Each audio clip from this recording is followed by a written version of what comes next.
Your identity determines your activity. Your identity determines your activity. I want you to get that. We've been going through the book of Ephesians, and that's a big thing that we're talking about today. The big thing that Paul is talking about in our text is that we are new. If we're in Christ, we are new. And I want you to know this starting off right at the beginning of today, that the world and religion and moralism tells us that what we do determines who we are. If you succeed, you're successful. If you fail, you're just a failure. That's who you are, and that's who you're named by. So if you're good and you can pull yourself up by your bootstraps, then you've got a good identity. But if you're like the rest of us, who fails time and time again and doesn't have their stuff together, you're then a failure. That's what religion tells us. That's what moralism tells us. But the gospel says who you are determines what you do. If you know who you are in Christ, that changes the way that you live. We don't live so that God would love us and then we're identified in Christ. We're identified in Christ by grace alone, through faith alone, in the finished work of Christ alone. And that changes the way that we live. So the first thing I want you to see today as we get into this, we're not in Ephesians yet, but if you got a Bible, go ahead and grab it. Go to Ephesians chapter 4. We're going to start in verse 17. But I want you to see this, that in Christ, hear me, in Christ we are new. In Christ we are new. The Apostle Paul says it like this in the book of 2 Corinthians chapter 5. He says, verse 17, "Therefore, if anyone is in Christ, he is a new creation.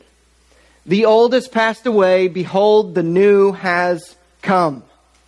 If anyone is in Christ, does he say should be a new creation? Does he say that? No. He says if anyone is in Christ, he is a new creation. The old has passed away. Behold, the new has come. So a big difference between religion and the gospel of Jesus Christ is that religion says we need to be better. But the gospel says we need to be new.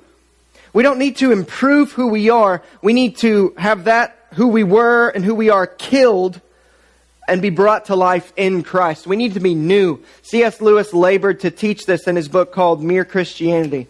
If you haven't read it, I encourage you to read it. It'll help you. You'll have a lot of brain farts and you'll have to read the same sentence like 40 times, but it'll help you think through some big things. And at the end of this book, he talks about the difference. He's trying to just lay out the essential message of Christianity.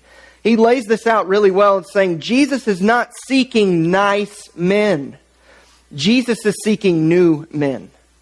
The gospel doesn't change our behavior and just make us better. It kills who we were, makes us new, and then we live a new life with Jesus, for Jesus, in obedience to Jesus. But I want you to know this, that if you are in Christ, you are new.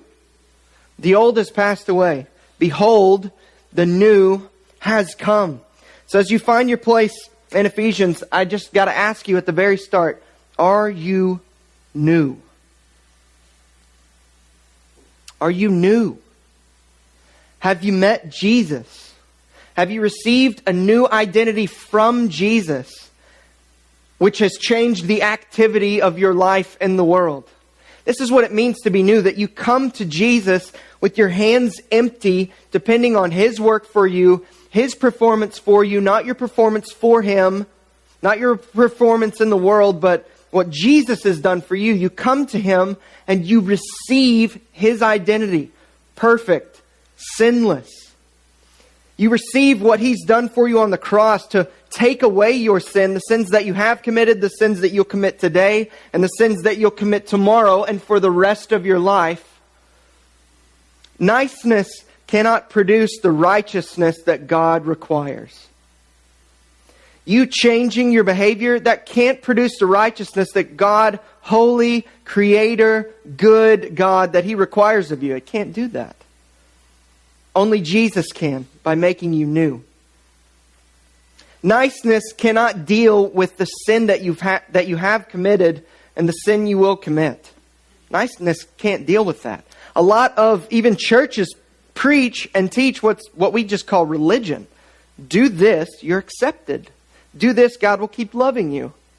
The gospel destroys all of that, because the gospel is not a list of do's, the gospel is a list of dones. It's what Jesus has done for us. So I ask you, are you new?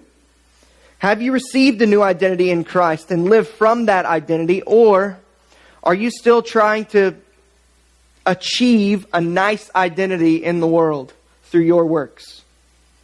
You got to know this, and you got to be pressed with this hard, because we're very tempted to just try to change our moral actions and say, yeah, I'm a Christian because I do this and this and this and this and this.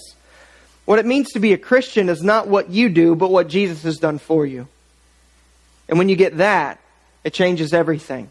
And you go and live a life of good works to the glory of God through the strength that Jesus gives us.